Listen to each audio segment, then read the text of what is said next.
Hola chicos, decile. Hola. Hola chicos. Hola. Hola. ¿Están despiertos? ¿Están despiertos? ¿Ya quieren ir a dormir? Estudien mucho, decile. Estudien mucho. Decile que estudien. Decile, hola chicos, estudien.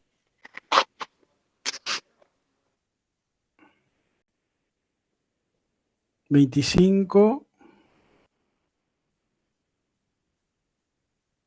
No sé si falta alguien.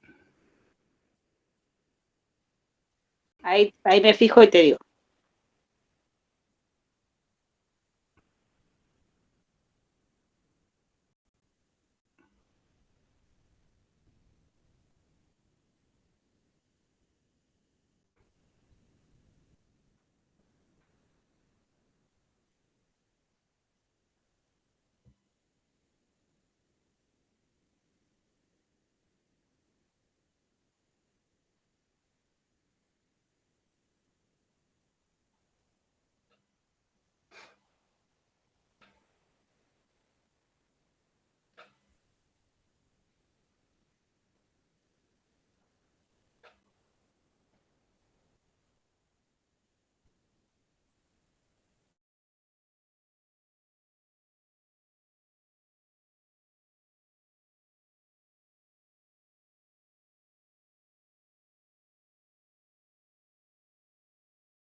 Te tomo asistencia y ahí nos damos cuenta si falta alguien.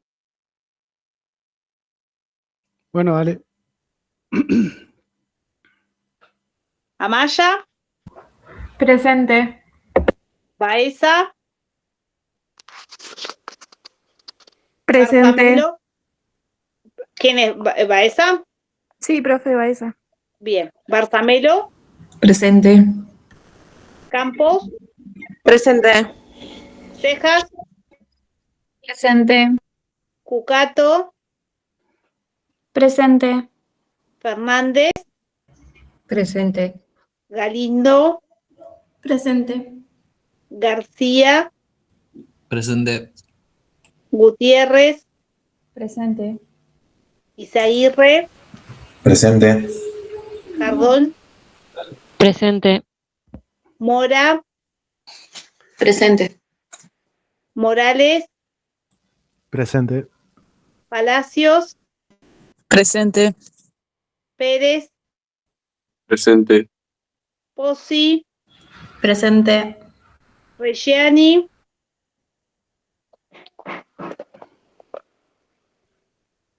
Retegui. Presente. Ruiz. Presente. Sáez Corbalán. Presente. Sandoval.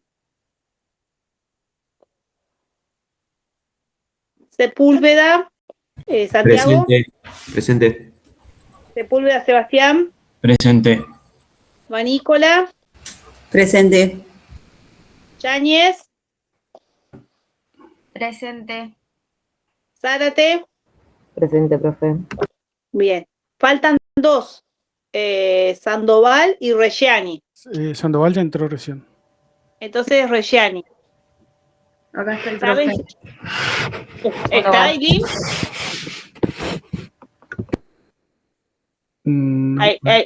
Aileen no está. ¿Saben si se conectaba?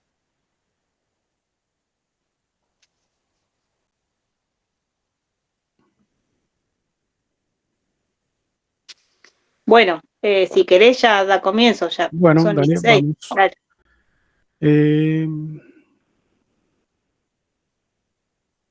¿Ahí ven bien la pantalla? Sí, Sí, ¿Ahí se ve bien. se ve completo? Sí, profe. Bueno, profe. bueno, el tema que vamos a ver hoy va a ser urgencia y fracaso en periodoncia relacionados con la rehabilitación. Es un tema bastante largo, pero bueno, yo lo que hice fue como resumir urgencias más comunes que ustedes van a tener en la clínica diaria, ¿no? Bueno, entonces, muchas veces pensamos en rehabilitación, ya sea desde una corona, desde un puente, en la estética, en la prótesis en sí, pero no tenemos en cuenta el tejido periodontal o el tejido que rodea esa restauración. Entonces lo que vamos a hacer hoy es ir viendo cuáles son esas situaciones más frecuentes, cómo se presentan y cómo terminan afectando a nuestra rehabilitación. ¿Estamos? Bueno. Ok, encontré esto en internet. ¿Para cuáles son? Bueno, se activó el celular ahí. Bueno. ¿Por qué una rehabilitación puede fracasar por causas periodontales? A ver si alguno de ustedes, yo no los puedo ver porque tengo la pantalla totalmente ocupada, así que si llega a faltar la paciente, si llega a faltar la alumna que falta ingresar y me avisan, entonces puedo habilitarle. Bueno, ¿por qué una rehabilitación puede fracasar por causas periodontales? Ustedes, a ver qué me pueden decir de esta pregunta, cómo pueden responder, qué se le viene a la mente. ¿Alguno? ¿Puede ser por movilidad dentaria? Acordate que estamos relacionando lo que es una rehabilitación, o sea, una restauración, una corona, siempre hablando de una rehabilitación en relación con una causa periodontal. ¿A ustedes qué se le viene a la mente? ¿Por qué puede fracasar? ¿Por qué puede provocar un problema periodontal una rehabilitación? Una corona mal adaptada, profe. Exactamente, puede ser una corona mal adaptada. ¿Qué más? O una corona que invada, digamos, el espacio de... Una corona grande, un sobrecontorno. Exactamente. Dejar alto una restauración. Muy bien. Trauma cruzal. Exactamente. ¿Qué Que se más? acumule biofilm también debajo de la restauración. Claro, que se acumule biofilm sería una causa que es provocada por una rehabilitación mal hecha, por ejemplo. Entonces, a veces una rehabilitación no fracasa solo porque esté mal hecha, también puede fracasar porque no está bien tolerada en los tejidos circundantes, o sea, lo que es el periodonto. Por eso cuando retiene placa, puede ser porque invada la zona, como me estaban diciendo ustedes, por una deficiencia en la higiene, que dificulte la higiene del paciente. Eso va a provocar lo que sería una inflamación crónica de los tejidos.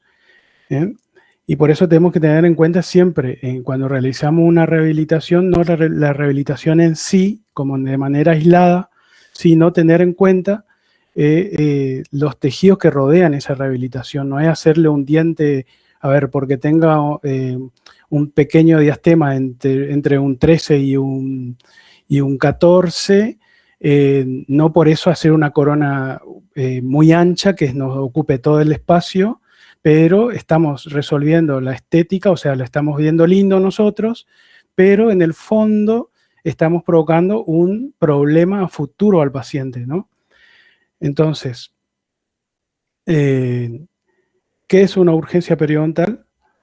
Cuando hablamos de urgencia periodontal, no estamos hablando solamente del paciente tenga dolor, como ya le digo, estamos hablando de una situación clínica que pone en riesgo la estabilidad del tratamiento. Entonces, ¿qué puede provocar? Puede ser que compromete el éxito de nuestro tratamiento si no se la detectan y no la manejamos a tiempo. O sea, le estamos provocando, ya le digo, un daño peor al paciente. Bueno. Las urgencias periodontales más comunes que se le va a presentar a diario puede ser un absceso periodontal de un diente pilar, trauma oclusales, puede ser una fractura vertical, una inflamación por sobrecontorno, inflamación por invasión del tejido de inserción supracrestal. Muchas veces los signos y síntomas que se parecen bastante unos con otros.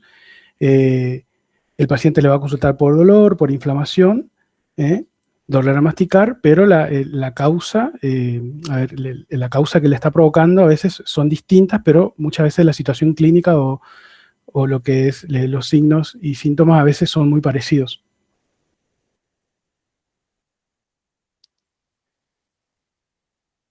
Bueno, el absceso periodontal es un cuadro agudo, generalmente molesto, con dolor y aumento del volumen.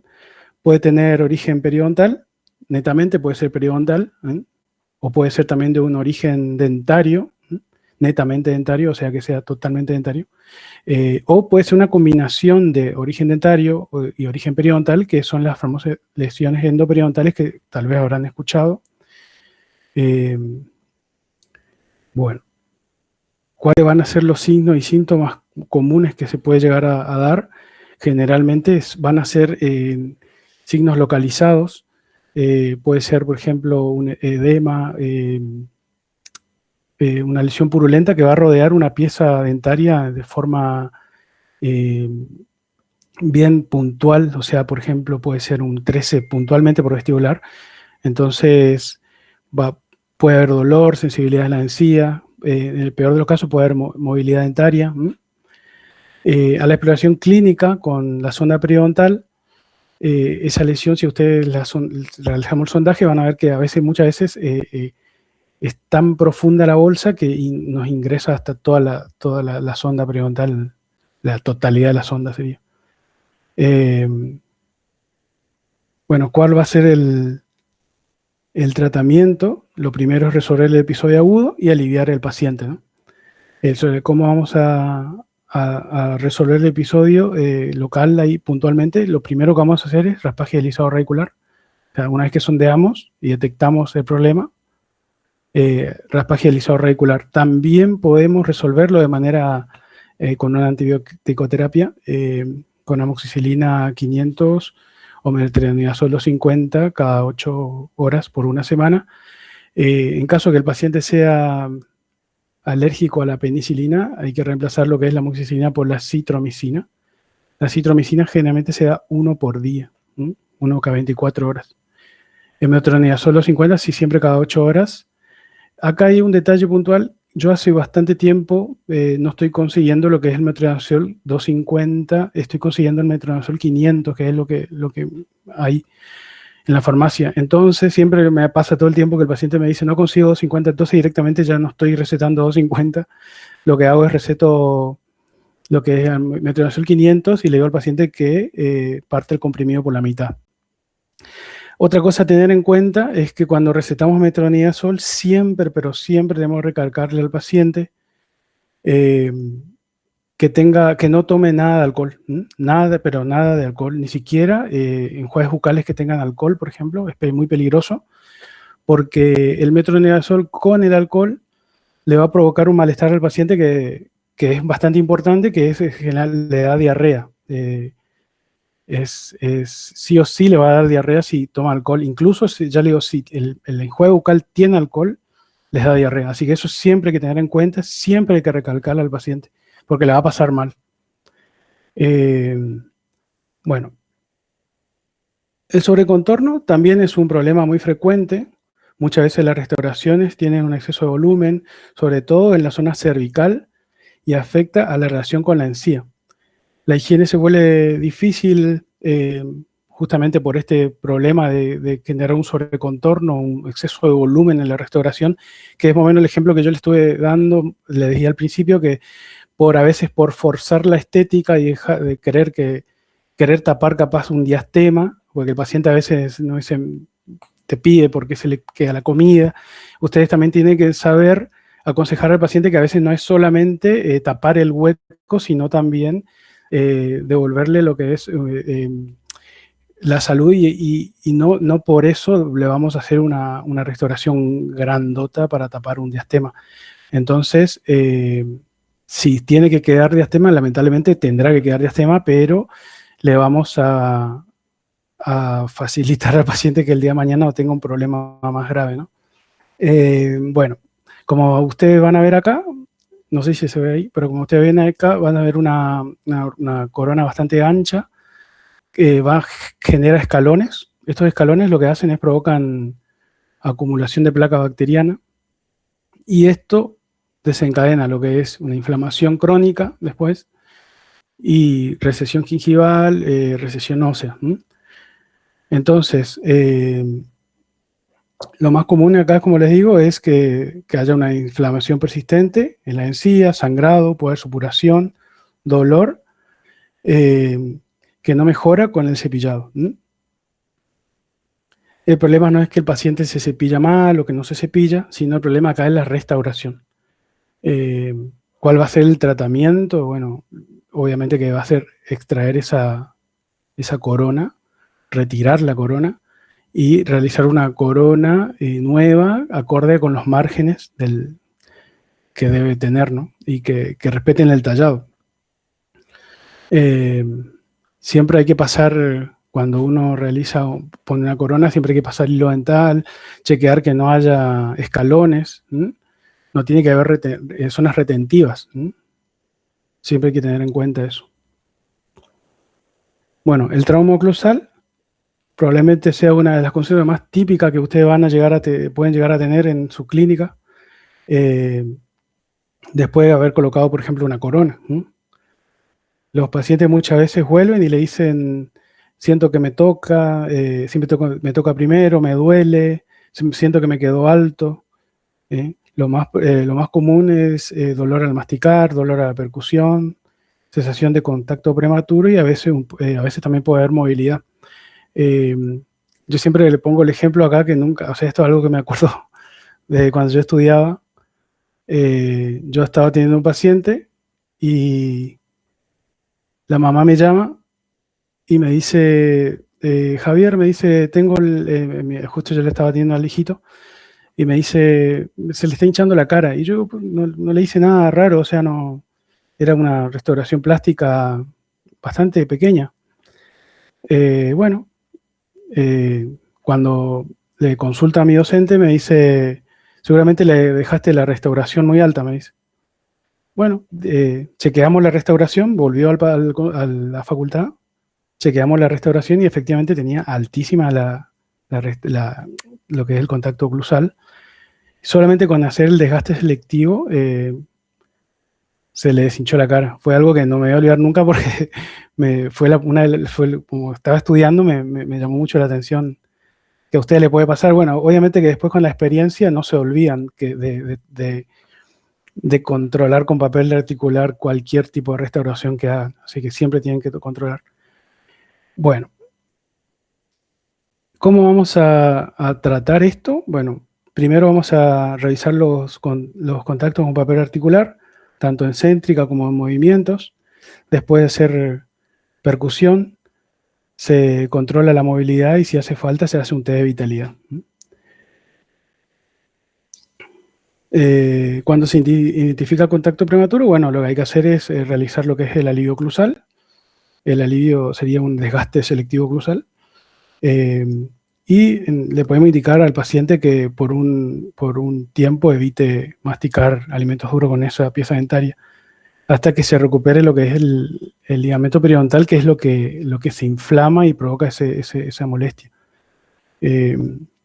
O también se le puede indicar algún antiinflamatorio. Si empeora el trauma oclusal, muchas veces lo peor que nos puede llegar a pasar es que se produzca una fractura vertical. El problema ya no va a ser solamente un trauma, un pequeño dolor, sino ya va a ser una fractura que va a ser más grave. Va a ser una situación más delicada. Hay veces que el paciente le va a consultar por dolor al masticar. Aparece una fístula localizada, sondaje profundo en una sola cara del diente. Y esto lo vamos a confirmar con lo que es una radiografía periapical o con una tomografía, pero con una radiografía periapical a veces es suficiente. Bueno, el tratamiento en este tipo de problemas va a ser, depende del nivel de fractura. A veces si la fractura abarca lo que es tercio coronario, medio y cervical, coronario, medio y apical, vamos a tener que lamentablemente remover la pieza dentaria y después el paciente se va a tener que rehabilitar con implante o con un puente, en el peor de los casos, pero siempre trataremos de que sea un implante para conservar los márgenes óseos. Bueno, y en el mejor de los casos, lo que nos puede llegar a pasar es que la fractura sea solamente del tercio coronal, y en ese caso, si la pieza dentaria es vital, se realizará el tratamiento endodóntico, después lo que es el poste y la corona. Inflamación gingival por otro tipo de urgencia puede ser la inflamación gingival por restauración invasiva del espacio biológico, tejido suprargestal insertado. Bueno, hoy en día espacio biológico ya no se ocupa, es un término que no se ocupa. Yo la verdad que lo puse igual para que ustedes sepan de que espacio biológico es van a poder encontrar en la literatura espacio biológico, porque todavía hay literatura dando vuelta que lo nombran y para que sepan que se refiere a esto. Incluso este dibujo yo lo saqué de un artículo y decía espacio biológico, o sea, justamente para que tengan en cuenta, hoy en día se denomina tejido de inserción supracrestal.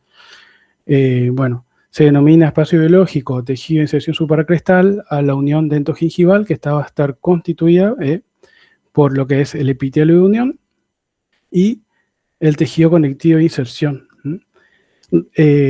Si redondeamos el numerito, generalmente termina, o sea, el epitelio de unión va a medir 1 milímetro y la inserción conectiva va a medir 1 milímetro. Tejido conectivo de inserción, 1 milímetro. Eso es lo que compone el tejido de inserción supracrestal. O sea, si a ustedes le preguntan cuánto mide el espacio biológico, cuánto mide el tejido de inserción supracrestal, siempre tienen que responder 2 milímetros. En conjunto con el epitelio del surco, forman los famosos 3 milímetros que por ahí decimos que cuando el paciente tiene 3 milímetros es como están en estado de salud.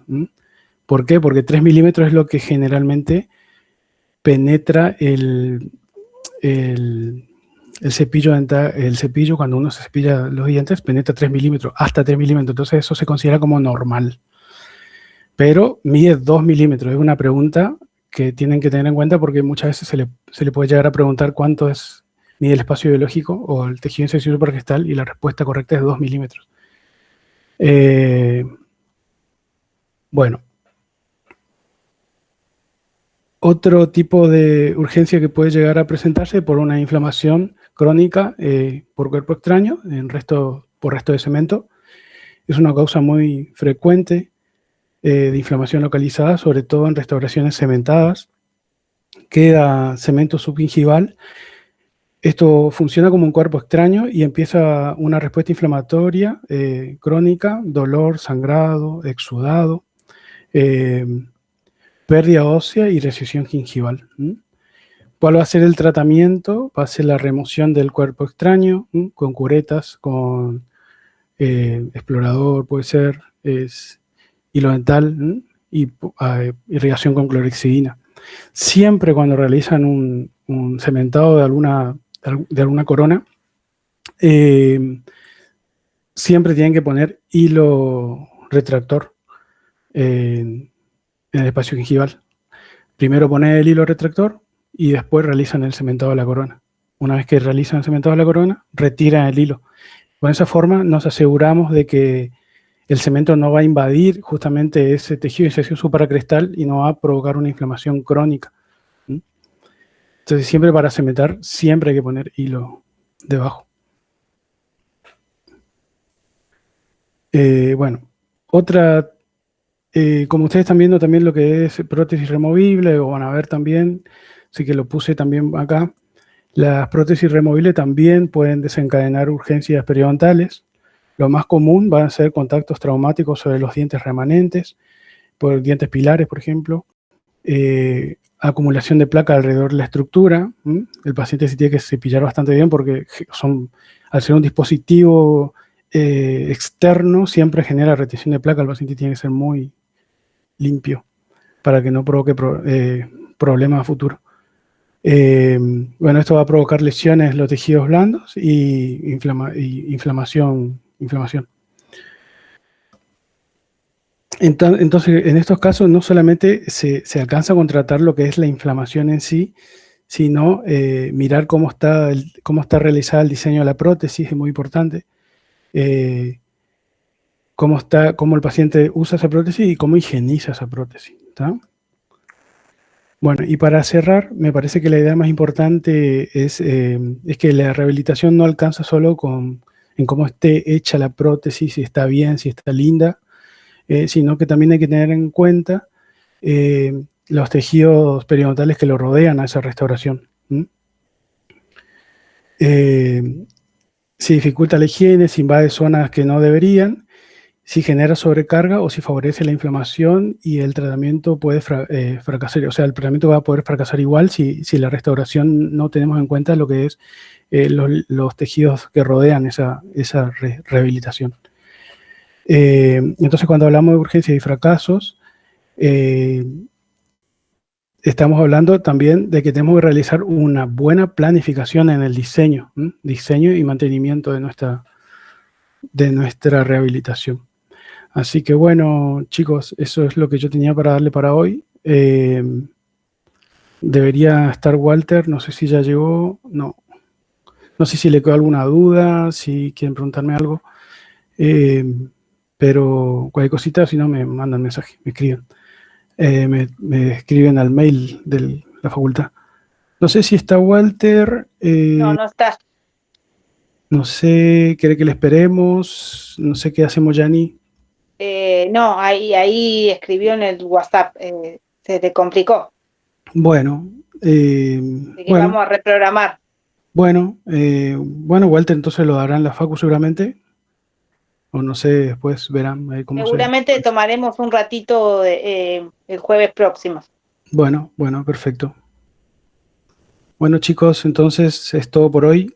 ¿Están liberados? ¿Tienen alguna consulta? ¿Quieren preguntar algo?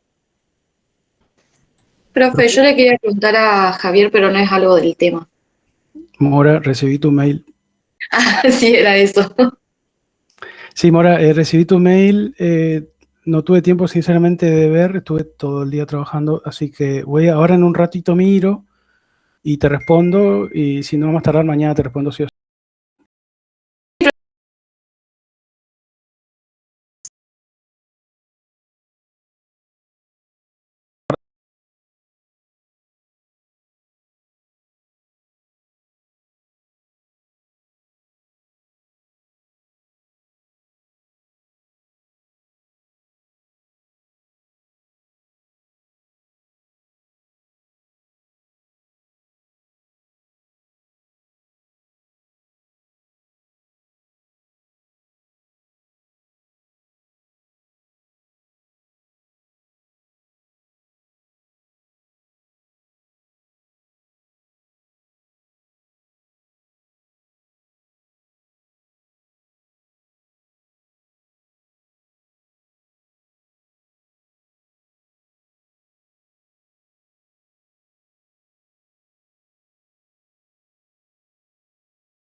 ¿Cuál es el espacio biológico? ¿Cuánto mide el espacio biológico? Es 2 milímetros. Esa es la respuesta. No sé si eso es lo que necesitabas saber. Claro, o sea, el espacio biológico mediría 2 milímetros, pero si se pregunta, ¿el tejido supracristal serían 3 o...? El tejido supracristal es lo mismo que espacio biológico. Pasa que anteriormente lo denominábamos espacio biológico y hoy en día lo correcto es decirlo tejido de inserción supracristal, ¿entendés? Pero es exactamente lo mismo. Profe, Profe, yo tenía entendido que los tejidos supracrestales solamente era el tejido tejido conectivo y el epitelio unión, y que el espacio biológico era el surco, el epitelio unión y el tejido conectivo. No. El espacio biológico y tejido supracrесtal son exactamente lo mismo. Pasa que ya no se debería llamar espacio biológico, esa es la verdad. Nosotros simplemente, ya yo le pongo acá, como para que ustedes sepan que en la literatura van a encontrar todavía como espacio biológico.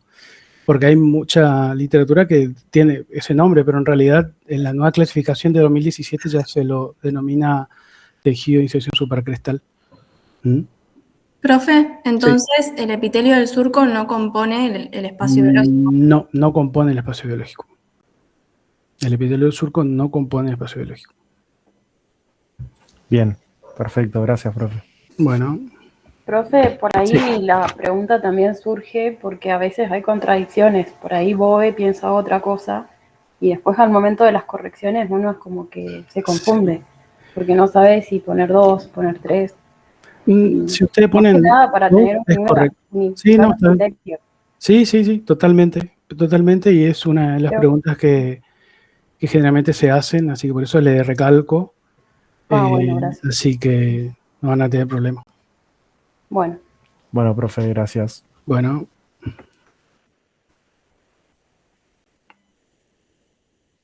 Bueno, chicos, el teórico restante se va a reprogramar. Después Walter les va a avisar en qué día y horario se van a tener que conectar. Bueno. Bueno, profe, gracias. Bueno, profe, gracias. Listo. Adiós.